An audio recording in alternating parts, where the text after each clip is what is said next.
Be'ezrat Hashem, on approche cette date qui est le 25 Kislev, où il y a cette fête qui dure 8 jours, où on va allumer ce qu'on appelle la Chanoukia. Premier soir, une lumière, deuxième soir, 2. Quel est le sens de tout cet acte de prendre de l'huile d'olive, une mèche et d'allumer? Pensez qu'on fait quelque chose qui s'est passé une fois dans l'histoire, d'abord, même au moment des faits, comme on va les raconter tout de suite. Il s'agissait d'un candélabre à 7 branches, qui a bien sûr une signification. La menorah du temple avait une grande signification. C'est 7 branches, 3 et 3 au milieu, par rapport aux sphères, comme je vais vous le dire tout de suite. Et donc, de toutes les façons, nous ne faisons pas la même action. Et quel rapport, de toutes les façons, le temple n'existe plus.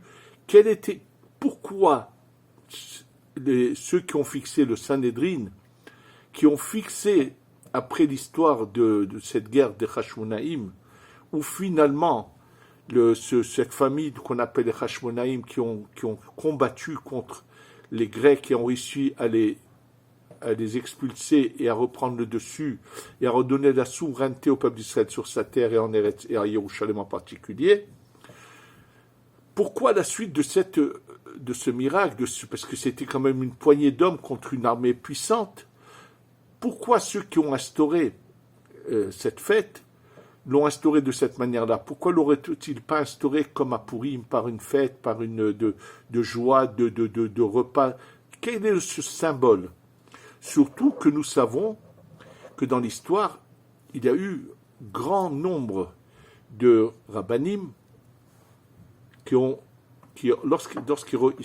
après l'allumage, regardaient ces lumières qui venaient de cet allumage, voyaient à travers cela vraiment comme si qu'ils avaient un infrarouge qui leur permettait de voir au-dessus de l'espace. C'est-à-dire, ils avaient des visions qui leur venaient précisément au moment de l'allumage. Ça veut dire qu'il y a quelque chose de bien plus profond qui se trouve dans cet allumage, et c'est ça ce qu'on va Be'ezrat Hashem ensemble voir, et on va voir quel est l'impact qu'il y a sur nous quand on fait bien ces choses et qu'on les comprend, quel est l'impact qu'on aura. Alors avant tout, il faut raconter un peu l'histoire de cet événement. Cet événement se passe pendant la période du deuxième temple.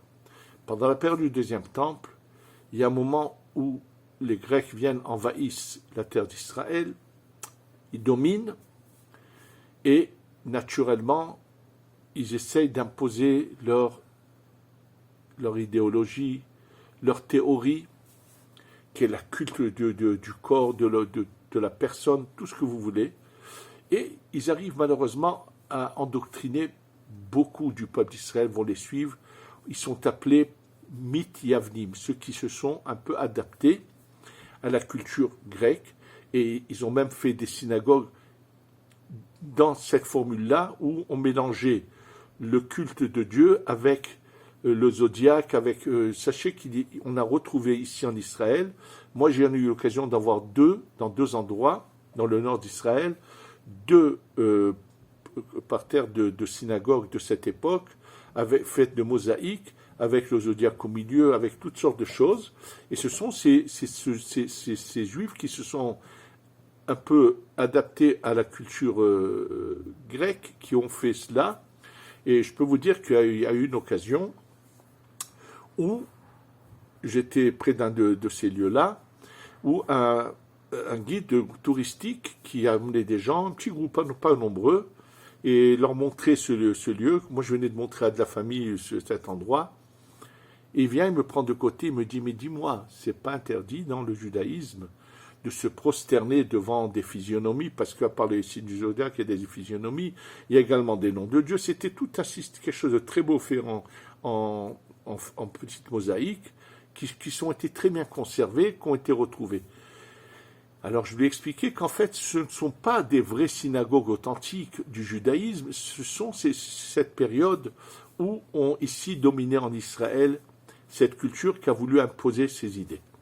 Alors, ce qu'il faut comprendre, c'est ce qui s'est passé alors maintenant, pendant la période où ils ont dominé, et que bien sûr ils ont empêché que le service au temple ait lieu, ils se sont donné la peine de faire la chose suivante. Il y avait dans le temple un lieu, une sorte de réserve où se trouvaient des grandes jarres d'huile d'olive qui suffisaient à allumer ce candélabre à cette branche toute l'année. Oui, parce que toute l'année, à l'intérieur du temple, quand on rentre dans le Echal, cette partie qui est cachée un peu, il y avait ce candélabre de cette branche, qu'il faut savoir que c'est cette branche qu'il y avait dans ce candélabre. La centrale s'appelle ce qu'on aurait appelé la Malchut, la Shechina, et les trois de chaque côté sont 1, 2, 3, c'est le Chesed, la Gevura, la Tiferet, et ça continue après la branche centrale, Netzach, Hod, Yesod, qui sont les 6 sphères. En fait, c'est une image que cet allumage avec cette huile d'olive, ces quantités qui étaient mises, étaient une sorte de faire régner une répercussion dans les mondes supérieurs de l'union qu'on faisait entre Dieu et la Shekhinah. C'était ça un peu le symbole. Et donc, il y avait un emplacement où, en fait, chaque année, au temple, on achetait une quantité d'olives qui allait suffire à préparer cette huile d'olive pour toute l'année. Ils savaient exactement le volume d'olives qu'il fallait. Et la première presse de ces olives, c'était cette première huile qui sortait, qui était gardée. Et eux, qu'est-ce qu'ont fait ces Grecs quand ils rentrent là-bas? Ils n'ont pas cherché à prendre cette huile et l'emmener chez eux, la consommer, pas du tout. Toutes ces jarres étaient fermées avec un poinçon, ils les ouvrent et partout ils prennent quelque chose d'impur comme un rat ou une souris ou je ne sais, quelque chose de semblable, ils touchent à l'huile et ils remettaient le couvercle. Ils ont impurifié cette huile. Quel était qu'est-ce qu'ils voulaient par cela? Et ça, des Kohanim qui étaient présents l'ont vu de leurs yeux, ont assisté à cela, ont vu cette action. Donc, il n'y avait plus de service de toutes les façons. Lorsque cette famille de Kohanim qu'on appelle les Hashmonaïm, qui eux veulent que le judaïsme authentique continue et non pas s'assimiler et non pas l'adapter aux Grecs.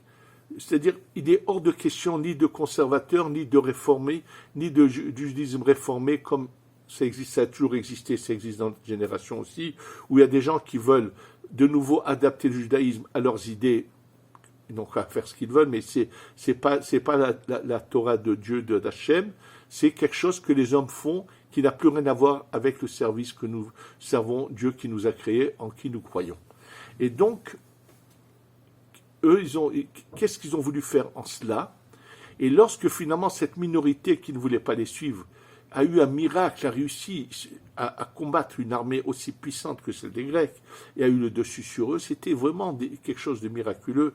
On a des témoignages, comme dans le livre de Yossifoun, on a des témoignages de cette époque où comment cette minorité a le dessus et finalement va réussir à les éjecter. Donc une fois qu'on les fait sortir et qu'on ramène les Kohanim dans le temple et qu'on commence à nettoyer et à remettre et enlever toutes ces restantes d'idolâtrie qu'il y avait, de tout mettre en ordre, ils sont confrontés à un problème. Cette huile qui a été impurifiée, il y aurait des tolérances de l'utiliser puisqu'on n'a rien d'autre. Mais il se passe quelque chose de miraculeux. Qu'est-ce que se passe-t-il?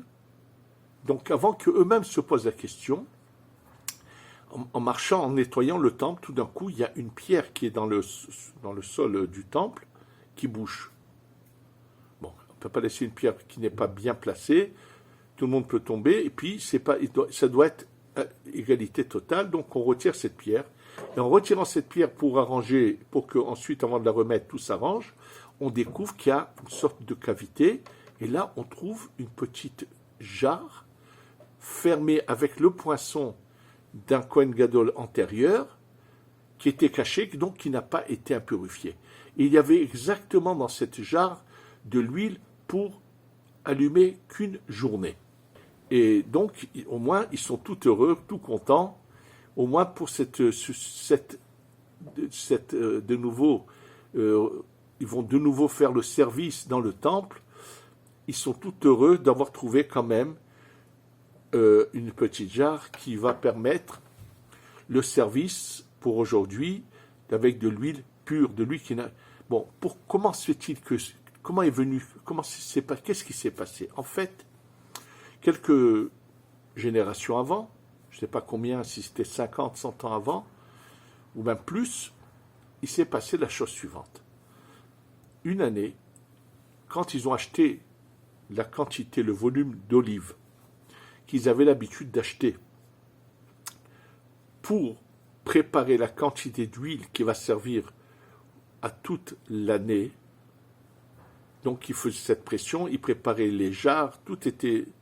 Et voilà que là, en faisant cela, ils se rendent compte qu'il y a encore des olives et que en les pressant, on va avoir encore de l'huile et ils voient qu'ils prennent une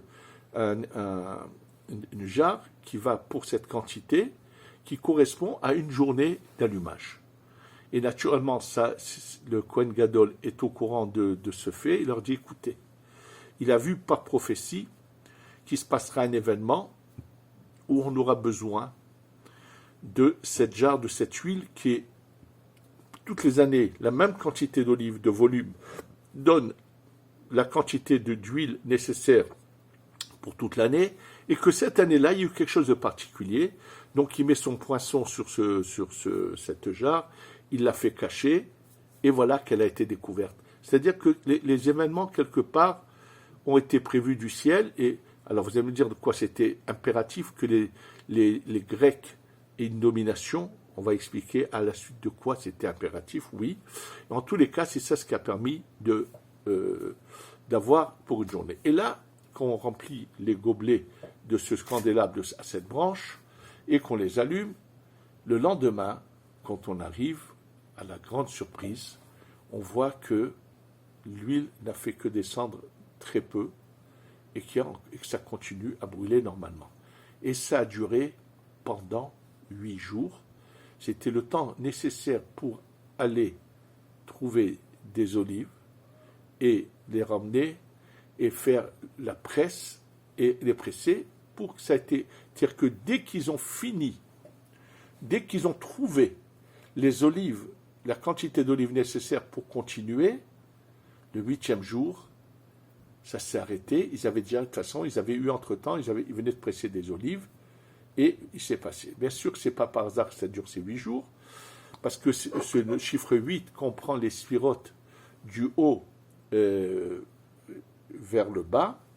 La 8e est le Hod. Le Hod correspond à la jambe gauche. Je vous expliquais, il y a 3 sphères dans la tête, ou bien une au-dessus de la tête et 2 dans la tête. Ça dépend si on dit Keter Chochma Bina ou si on dit Chochma Bina Da'at.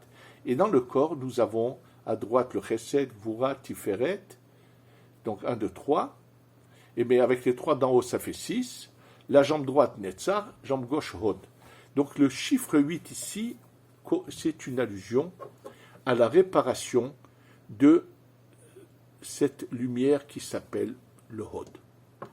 Bien sûr, comme je vous l'ai déjà dit, il faut savoir que toute la domination du mal a commencé, bien sûr, à la suite de la faute de Adam Arishon, du premier homme, où on est tous inclus, on participe tous à cette erreur et on donne la possibilité au mal de nous dominer. C'est en fait un peu quelque part ce qui s'est passé. Simplement, pourquoi...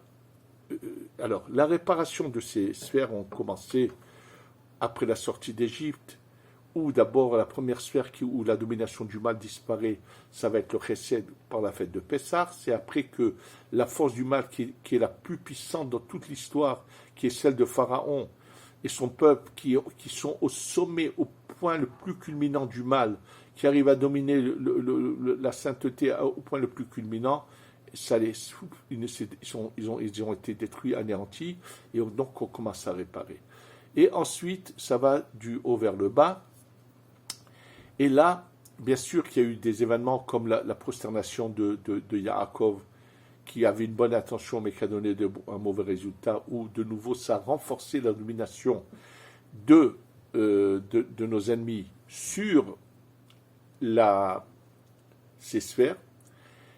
Et donc les 3 fêtes de la Torah réparent les trois sphères qui concernent le haut du corps. À droite le Chesed, à gauche la Gvura, le centre la Tiferet, Pessah à droite, deux Rosh Hashanah Shkasim Torah à gauche, Shavuot le centre. Ensuite, il y a eu l'événement du miracle de Purim, où c'est Mordechai qui va agir et qui ne se prosterne pas, mais qui va donc enlever la domination de nos ennemis sur le Netzach, qui est la jambe de droite. Et bien sûr qu'il n'a pas totalement fini parce que les deux jambes sont un peu liées. Or, sur la jambe de gauche qu'on appelle le Hod, il n'y a que 8 jours dans l'année où un petit moment on va commencer à le réparer. En réalité, il faut savoir que cette domination est mentionnée dans le Zohar comme de mal qui domine la sainteté, le peuple d'Israël, sont tous ces exils que nous avons subis dans deux parties du monde qui ont été l'exil où on a été chez Édom, c'est l'Occident, et Ishmaël qui est l'Orient, l'Islam, ou la chrétienté et l'Islam. Et bien sûr qu'en réparant ces lumières-là, on enlève leur domination sur nous et on fait que ces ténèbres qui sont représentées par ces deux tendances sont écartées par la lumière de l'authenticité qui jaillit. C'est marqué que la lumière repousse les ténèbres. La culture grecque n'est autre que la source de ces ténèbres qui voulaient, à leur manière, nous emmener dans leurs ténèbres à eux. Et c'est pour ça que Dieu fait ce miracle qui va se passer avec cette huile. Pourquoi ? Il faut savoir que l'huile d'olive est le symbole de ce qu'on appelle la lumière de la Chokhma. La Chokhma, c'est ce côté droit du cerveau qu'on appelle la Chokhma. Mais la Chokhma est une lumière puissante qui repousse le mal. Et c'est pour ça que ce miracle se fait avec cette huile. Pas seulement cela, il est marqué Kiner Mitzvah et Torah Or. En fait, la lumière de ces branches, de ce candélabre qu'on allumait, c'est un peu le reflet de ce que nous faisons en étudiant la Torah, où on fait jaillir la lumière qui repousse les ténèbres. Et donc Dieu, pour donner raison à cette minorité qui n'a pas voulu s'assimiler ou adapter le judaïsme à la culture grecque, cette minorité que tout le monde montrait du doigt, vous êtes des extrémistes, à cause de vous on va se faire exterminer, on peut vivre avec les Grecs juste adapté à ce qu'ils nous demandent. Ils veulent pas qu'on fasse comme ça le Shabbat, c'est pas grave. C'est comme à Copernic, on fait monter des femmes pour faire le ministre officiant. On fait ce qu'on veut, on fait de la Torah ce qu'on a envie, on l'adapte à l'époque où on se trouve. Aujourd'hui, il y a le mouvement de l'égalité de la femme, donc il faut que dans la synagogue, on change des lois, alors que c'est faux, puisque chacun a sa manière de servir Hachem, chacun a son rôle dans le service de Dieu. Les hommes ont leur rôle, les femmes ont leur rôle. On n'a pas besoin de mélanger les choses. Bref, cette idéologie de vouloir adapter le judaïsme a toujours existé. Et donc, Hachem, Dieu fait ce miracle pour montrer que je ne veux pas d'un service avec de l'huile qui a été impurifiée. C'est-à-dire, je ne veux pas d'un service qui s'est adapté aux cultures qui ne sont pas le judaïsme, qui ne sont pas l'authenticité du judaïsme. Je ne veux pas d'un service comme celui-là. Donc, que ce miracle a montré au peuple entier que c'est cette minorité qui avait raison. Ce qu'il faut comprendre, c'est qu'est-ce que nous fêtons. En fait, quand il y a eu ce miracle, il est évident qu'il y a eu une lumière intense qui est descendue, qu'il y avait les gens du Sanhédrin, les grands rabbinim, tous les gens, pas seulement les rabbinim, tous les gens qui étaient au service d'Hachem, qui avaient le niveau, ressentaient de manière intense cette lumière qui était descendue. Ils la sentaient, ils pouvaient la palper, la percevoir. Ils l'ont senti, il y a eu quelque chose qui s'est passé.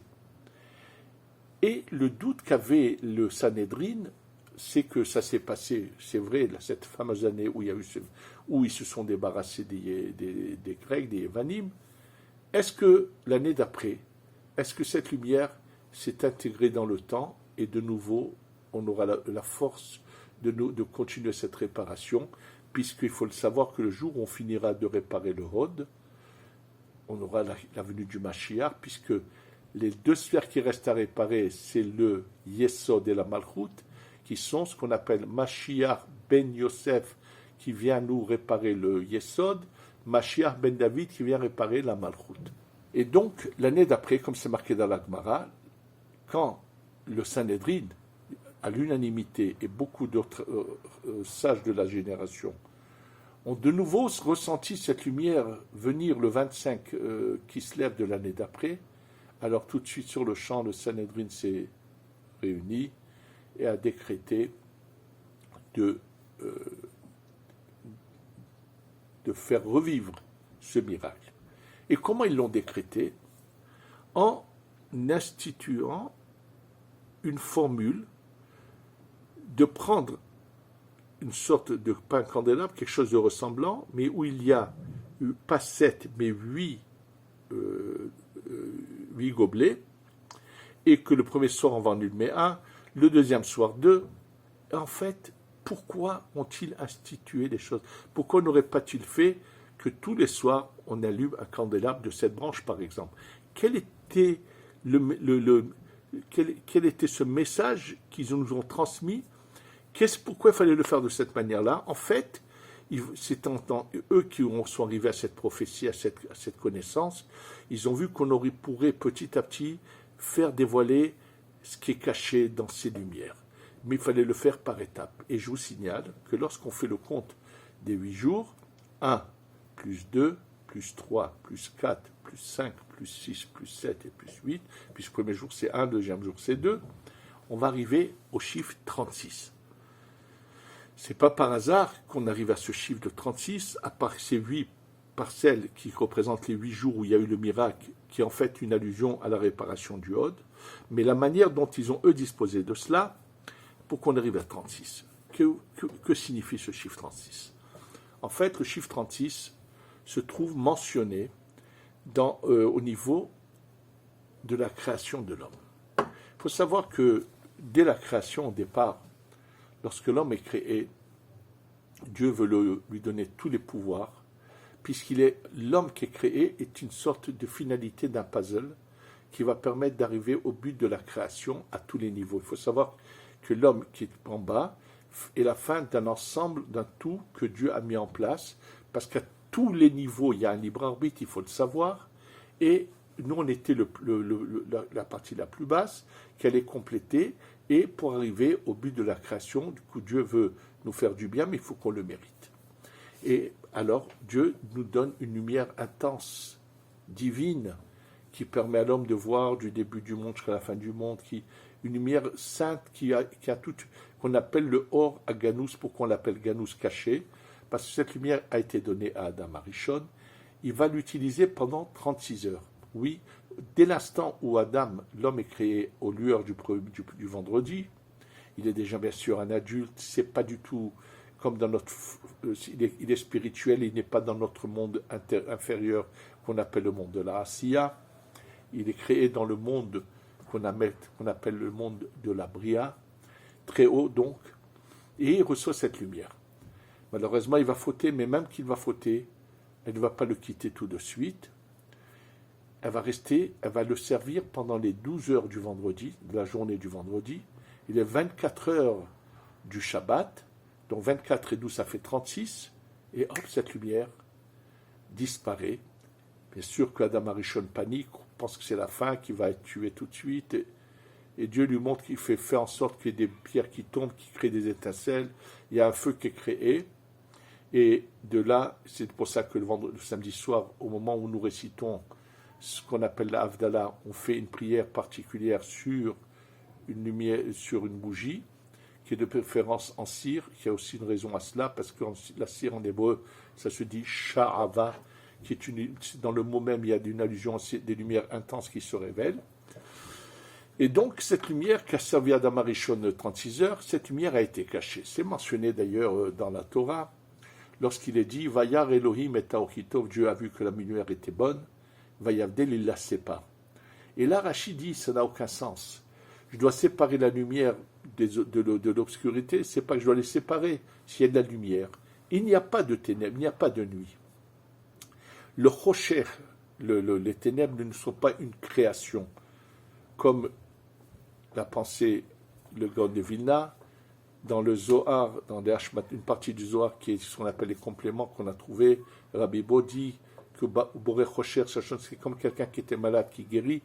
Au contraire, c'est l'abstraction de lumière qui est réellement les ténèbres. Donc, Rashi est devant un problème. Que signifie Dieu voit que la lumière est bonne et donc il doit la séparer de quoi? Alors Rashi dit non, il ne s'agit pas de lumière et de ténèbres. Bien sûr que s'il y a de la lumière, il n'y a pas de ténèbres. Et Rashi nous dit, on a besoin du Midrash qui dit que Dieu, quand il a donné cette lumière, et comme il a vu que malheureusement, dans ce libre arbitre qu'allaient avoir les hommes, il y allait avoir un grand nombre, malheureusement, qui allaient choisir la mauvaise voie, ne voulant pas que ces gens-là utilisent ce cadeau qu'il avait voulu nous faire. Cette lumière, il la cache et elle n'est accessible qu'à ceux qui le méritent.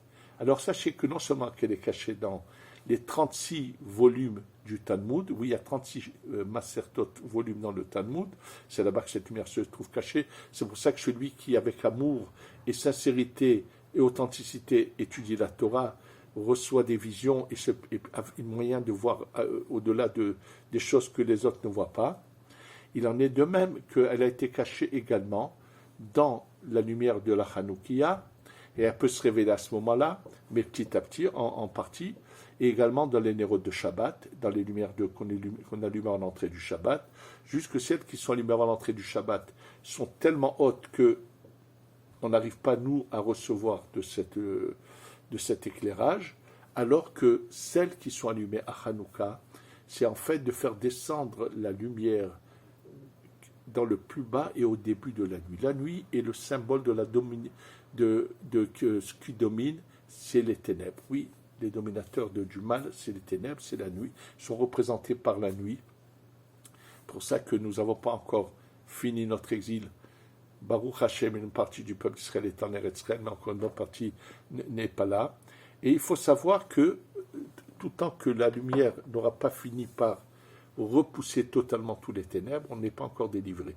Dès qu'on aura fini de faire ce travail, le Mashiach arrive et nous délivre. Alors, en fait, on est en train, nous, justement, par ces lumières, de préparer la venue du Mashiach. Et ces lumières, c'est de faire descendre, mais on a la force de le faire qu'à la première demi-heure de la nuit. D'où l'importance d'allumer à l'heure exacte la Hanoukia. L'allumer et rester devant ces lumières pendant une demi-heure. Les contempler.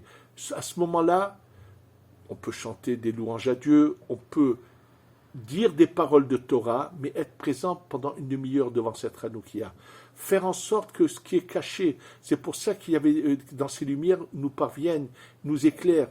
Sachez que il n'est pas forcé qu'on va voir tout d'un coup quelque chose s'écrire dans ces lumières ou une vision, mais on peut avoir tout d'un coup des pensées, des choses qui nous viennent en tête, qui sont en fait des révélations, qui nous aideront à surmonter et à comprendre, trouver des solutions à des problèmes auxquels on n'en avait pas, et subitement on trouve la solution. Parce que en fait, dans ces lumières est cachée cette lumière qu'on appelle le Or HaGanuz, qui sont dans ces lumières, et quand on les allume, on les révèle, ces lumières. Bien sûr, je vous donne un exemple, dans la première bénédiction, il y a 13 mots. Il faut savoir que ce chiffre 13, c'est parce que chaque jour de Hanouka vont se révéler à nous ces 13 principes de bonté intense qu'on appelle les 13 midot de Rachamim. Quand nous récitons dans nos prières cette fameuse phrase qui est El Rahum Vehanun, Dieu plein de bonté et de miséricorde. Erech Hapayim, qui est patient, qui n'agit pas tout de suite. Verav Hesed, plein de bonté, Ve'emet, d'authenticité. Et ainsi de suite. Et cette phrase-là, nous savons qu'elle a une puissance particulière pour enlever nos mauvais décrets, pour enlever le mal qui est sur nous. Et en récitant cette bénédiction, qui a exactement 13 mots, à condition de bien la réciter en disant les Hadlik, Ner, Hanouka, d'allumer la bougie de Hanouka, pas les Hadlik, Ner, Shel, Hanouka, comme certains le disent, non. Il faut dire les Hadlik, Ner, Hanouka, il y a 13 mots, et chaque soir nous réveillons cette lumière de ces 13 principes de bonté. En fait, il y a une révélation puissante qui se passe à ce moment-là. Et il faut absolument pour cela comprendre le sens de cette mitzvah, de ce que nous ont instauré les Chachamim, qui ont voulu qu'on arrive à faire pénétrer en nous. Ceux qui ont réussi dans les générations d'avant, bien sûr, combien ont été nombreux à voir ces visions au-delà de tout, parce qu'ils avaient cette lumière intense qui les éclairait. Il y a eu en Europe, il y a eu le José Lublin, qui est connu, qu'on appelait le voyant de Lublin, avec tellement d'histoires fabuleuses où les gens rentraient, ils pouvaient leur dire à quoi ils avaient pensé, qu'est-ce qu'ils avaient fait la veille. Pareil avec le Harizal, bien sûr. Ou tout récemment, Baba Saleh, où nous savons que sa vision qui était au-delà il voyait tout de loin. C'est tous ceux qui ont la chance de bien surveiller leur vue, leurs yeux, ont réussi à faire que cette lumière qui est en nous, en fait, c'est cette partie divine qui est en nous, puisse se débarrasser de toutes ces enveloppes qui les empêchent de voir. Et c'est ça ce que fait l'effet de la Hanoukia, c'est de brûler ces enveloppes qui empêchent notre âme, cette partie divine qui est en nous, de jaillir et de nous donner la possibilité de voir ce que nous n'arrivons pas à voir, ce qui est caché. Et donc, en fait, c'est un peu dans cette image-là que vient cette mitzvah de la Hanoukia. Et quand je dis l'allumer à l'heure, c'est après dans les calendriers où il est marqué le coucher du soleil, environ 10 minutes et un quart d'heure après, il faut à ce moment-là précisément, parce que nous avons la force de repousser par cette lumière éclairée et repousser le mal que la première demi-heure de la nuit. Après, c'est fini, c'est la domination totale du mal. C'est comme si on faisait presque rien. C'est d'ailleurs l'opinion du Rambam qui dit que c'est que la première demi-heure, mais c'est également l'opinion de la Kabbalah. Donc toute l'importance d'allumer ça à temps et de penser à ce moment-là qu'on est en train de faire jaillir une lumière qui va nous éclairer notre âme et faire sauter toutes ces enveloppes qui empêchent notre âme de jaillir, de s'exprimer, de voir et de ressentir les choses. C'est ça tout le sens de Hanouka. Et bien sûr que chacun qui le fera avec son cœur et son désir, il recevra bien sûr encore plus de lumière de Dieu, qui est bien sûr protectrice, qui emmène des bénédictions, mais que mérite chacun de puisse l'avoir dans le regard, dans ces lumières, arriver à percevoir de cette lumière cachée qui permet à l'homme de voir au-delà de la vision normale. C'est ça tout le sens de Hanouka. C'est ça ce qu'ont instauré nos Chachamim, et en faisant bien cette mitzvah, on ne fait que rapprocher la venue du Mashiach, puisqu'une fois qu'on répare cette sphère qu'on appelle le Rod, viennent ensuite Mashiach ben Yosef et Mashiach ben David. C'est un peu là, ça le sens de cette fête de Hanouka, que cette lumière nous éclaire et qu'on réussisse à la percevoir, à l'intérioriser, et qu'on fasse bien notre service, ce que Dieu attend de nous, pour arriver à l'étape suivante, et avec la venue du temple qui descendra, qui nous éclairera totalement, et qui nous permettra de nous métamorphoser, de nous emmener à la Géoula Shlema, à la délivrance totale, que nous espérons voir Bekarov très bientôt. Amen, ve Amen. Amen.